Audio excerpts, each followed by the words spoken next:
Back line job के ताल्लुक से एक सवाल था कि बैक लाइन की जॉब करना कैसा है। बैक लाइन लिखा था, इसकी कोई तफसील लिखी भी नहीं है और इन्होंने शायद डिटेल में ये बताया था। बैक लाइन जैसे किसी भी वेबसाइट के ऊपर प्रोडक्ट रिव्यू के अंदर कमेंट करने पड़ते हैं, उसके बारे में बताना पड़ता है और उस प्रोडक्ट को हमने यूज़ किया हुआ नहीं होता, तो क्या इस तरीके से किसी वेबसाइट के ऊपर जाके रिव्यू देना और उसके पैसे लेना, कमेंट करना जायज़ है या नहीं। तो जो प्रोडक्ट आपने इस्तेमाल नहीं किया उसके बारे में आपको झूठा रिव्यू देना जायज़ नहीं है, क्योंकि जो आपने इस्तेमाल नहीं किया आप उसके अंदर जो भी तहरीर करोगे वो झूठ होगा और पब्लिक को धोखा देने के लिए होगा।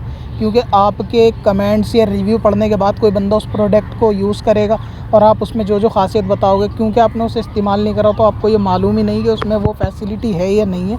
इसलिए इस तरीके की जॉब करना जिसमें झूठे कमेंट या झूठा रिव्यू देना पड़े, ये जायज़ नहीं है। अब अपनी क़ज़ा उमरी नमाजों का हिसाब लगाना हुआ और भी आसान। विजिट करें qazacalculator.smswarsi.com पर और इस कैलकुलेटर से अपनी तमाम क़ज़ा नमाजों का हिसाब मिनटों में करें और डाउनलोड भी करें।